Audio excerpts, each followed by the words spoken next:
समीकरण दिया गया उसका तुम लोग पूर्ववर्ती और परवर्ती दिखाएगा। इसमें संख्या 5 है, संख्या हमारी क्या है 5, इसकी पूर्ववर्ती क्या दिखा रही है देखो 4 और परवर्ती क्या दिखा रहा है 6। इसके बाद जब हम इसको बदलेंगे है ना, अब क्या है संख्या बताओ 6, संख्या हमारी क्या है 6 दिख रहा है सबको, और इधर पूर्ववर्ती संख्या उसकी क्या होगी 5, मतलब संख्या के में एक माइनस करने पर जो संख्या प्राप्त होगी वह क्या होगी उसकी पूर्ववर्ती संख्या, और परवर्ती क्या दिखा रहा है।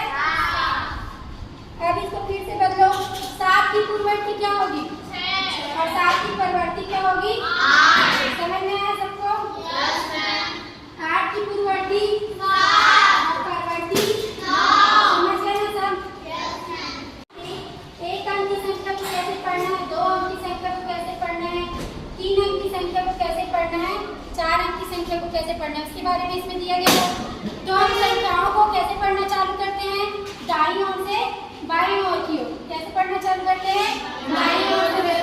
सबसे पहले क्या होता है इकाई, जो सबसे पहले दाएं में सबसे पहली संख्या होती है उसको क्या बोलेंगे इकाई। उसके बाद वाली संख्या उसके बाद वाली संख्या उसके बाद वाली संख्या और उसके बाद वाली 10,000।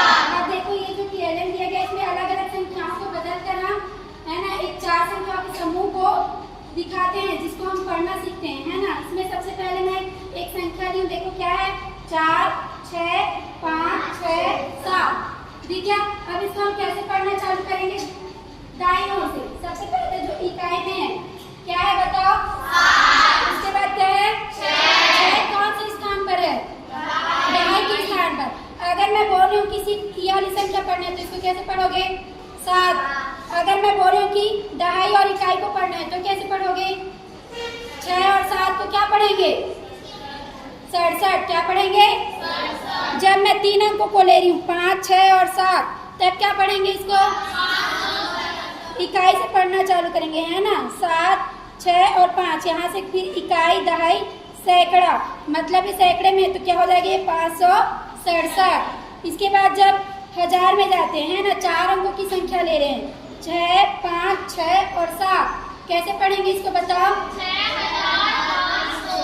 67 है ना। ये संख्या हजार में है तो हम इसको कहाँ से पढ़ेंगे 1000 से, 6567। उसके बाद 10,000 से जब हम 5 अंकों की संख्या लेंगे 4 6 5 6 7, कैसे पढ़ेंगे इकाई दहाई सैकड़ा हजार 10,000, क्या होगा इसका मान पर बताओ 40,567।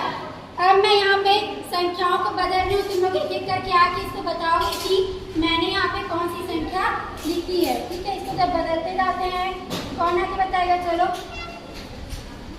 इसको बदलते जाते हैं कौन आके बताएगा। अच्छा 34,456, क्या बोला 34,456, सही है कि गलत है सही है ना। अब फिर से इसको बदलो,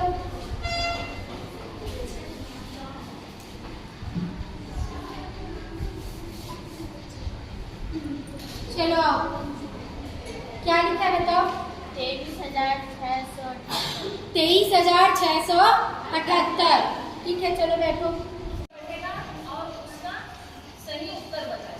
चलो आइए, चलो और क्या लिखा है आपको, क्या बोलते हैं उसको? अपने आप पर विश्वास करना, क्या बोलते हैं?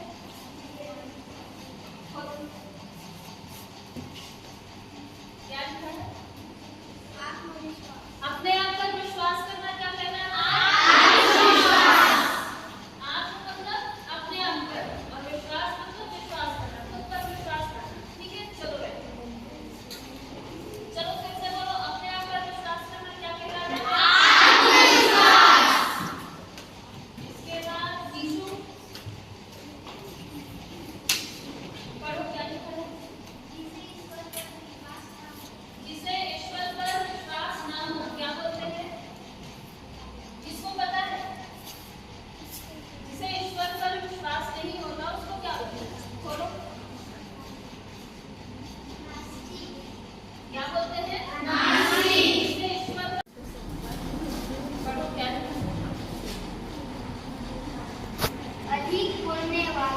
अधिक बोलने वाला क्या बोलते हैं?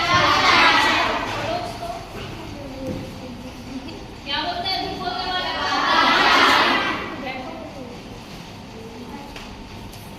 अंदर जल्दी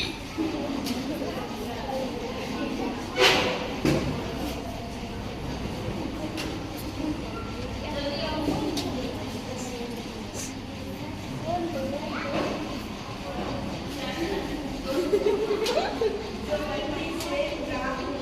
कठिनाई जो कठिनाई से प्राप्त हो क्या बोलते हैं उसको? क्या बोलते हैं जो कठिनाई से प्राप्त होता है? दुर्लभ। बैठो।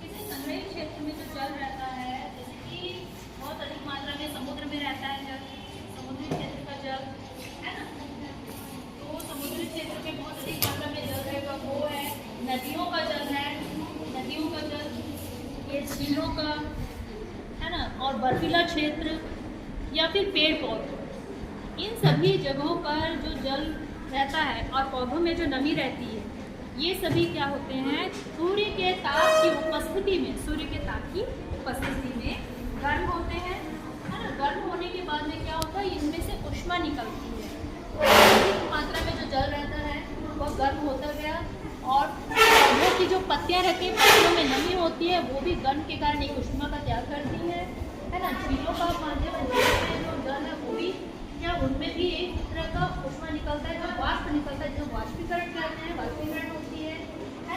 पौधों में वाष्पोत्सर्जन होता है और समुद्र में वाष्पीकरण होता है, नदियों में भी एक तरह का वाष्पीकरण होता है, और जो बर्फ पिघलती है, एक ताप के कारण ही पिघल रही है बर्फ, तो उसमें भी वाष्पीकरण माध्यम से जो भी वाष्प निकलता है वो समुद्री क्षेत्र में जाकर एक बादलों का रूप लेता है। ये बादल संघनन माध्यम से